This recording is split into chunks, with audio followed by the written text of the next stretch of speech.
Whether you tuned in to Super Bowl LVIII to watch the 49ers versus the Chiefs, or Taylor Swift and Travis Kelce, we just witnessed one of the most expensive events in history. The only problem is, nobody talks about the impacts that Super Bowl weekend has on the everyday person. And after all the hype and celebration was over, Americans find themselves facing the most crippling financial situation that the country has ever seen.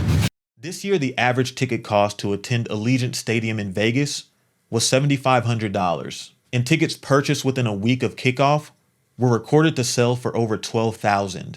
Now, this is a one-of-a-kind stadium and the second most expensive in the world, coming right in at $2 billion to construct.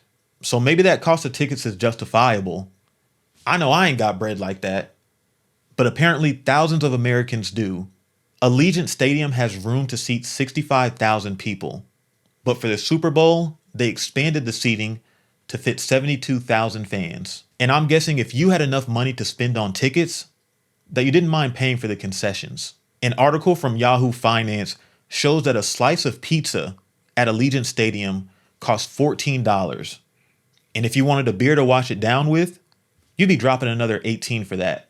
So if every person that attended the championship game paid the average ticket price of $7,500 and bought a crusty slice of pizza and a beer, that alone added up to a total of $542 million. Now, y'all are some true fans, because at this point, each person would have spent $7,532 for the Super Bowl experience. But that's just the beginning. And interestingly enough, an article from the Federal Reserve shows that 40% of Americans lack enough money to cover a $400 emergency expense without turning to credit cards or loans. But that's just an observation. Now, if you happen to travel to Vegas from out of town, then you got preyed on. According to the New York Times, flights for Super Bowl weekend were over 100% higher than the normal trip to Vegas. And costs for flights ran around $1,000 for some travelers. Now, if your wallet wasn't crying for help after that purchase, then booking a room might have done it. Hotels in the area took advantage of the big event by charging nearly 150% more than what they typically would for a one-night stay. And based on Priceline's data, people paid about $750 a night to stay within reasonable driving distance from the stadium, when the average cost is normally $375 a night. Now, there's no real way of knowing how many people traveled to Vegas, and of those, how many people needed to book a hotel. But could you imagine if everyone did? That would add up to an additional $126 million for folks that traveled to attend the Super Bowl. And adding that in with the cost of tickets and concessions, that would bring the average cost per person to $9,282. But when you look at how much people dropped just to see the game in person, compared to the amount of money that the average American has saved for retirement, it's a bit uneven, but I'll get to that later. Now, of course, everyone who watched the game didn't watch in person.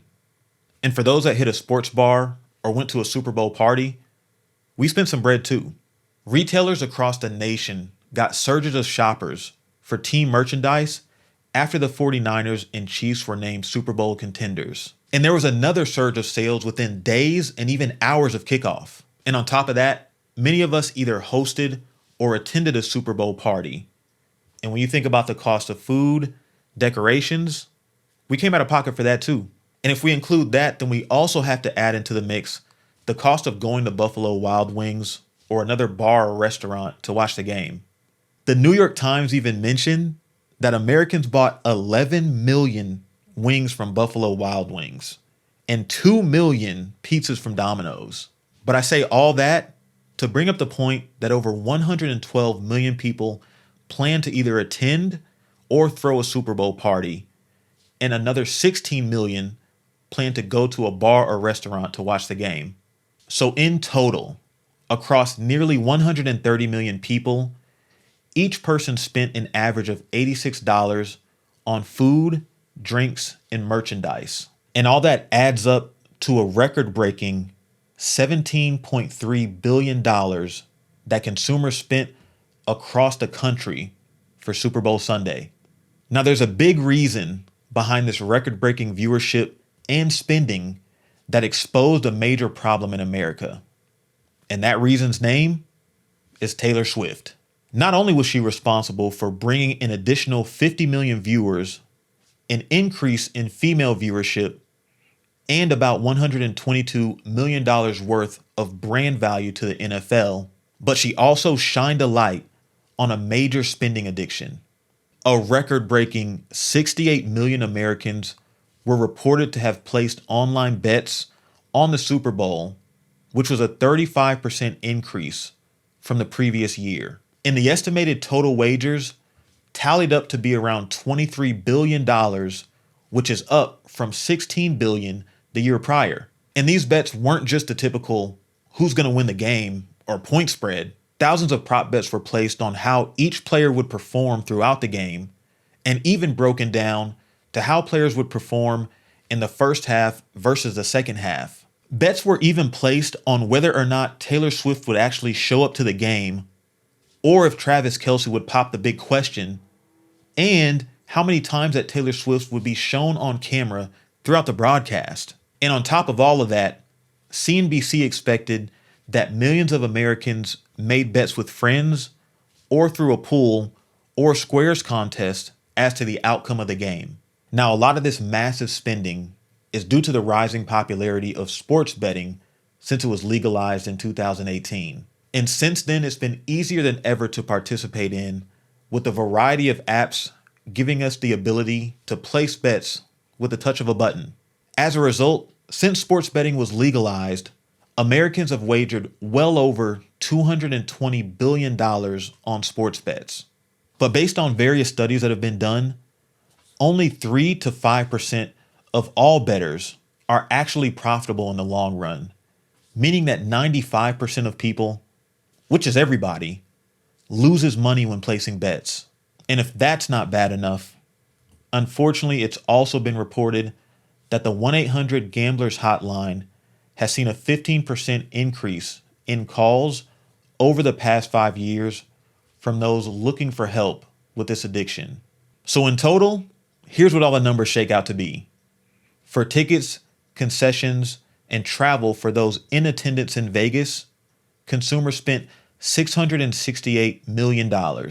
For merch, or those who either threw or attended a Super Bowl party, or went to a sports bar or restaurant, that adds up to $17 billion. For wagers placed on the game, that's another $23 billion. So taking everything into account, the total amount of money that consumers spent across the country for Super Bowl LVIII, it all adds up to be over $40.6 billion. Now, in my opinion, that is an absurd amount of spending. And if you think that number looks wild, that's a drop in a bucket. Check this out. America is in $1.13 trillion of credit card debt, $1.6 trillion of car debt, and $1.74 trillion of student loan debt. And across just those three loan types, that adds up to be $4.4 trillion. And by the way, 1 trillion is 1,000 billion. So as a country, we have spent 956 Super Bowls worth of debt. What are your thoughts about that? If we want to have enough money to retire with dignity, we have to get our spending under control. I've listed a number of free tools linked in the show notes below to help us get control of our money. But I'll catch y'all next time.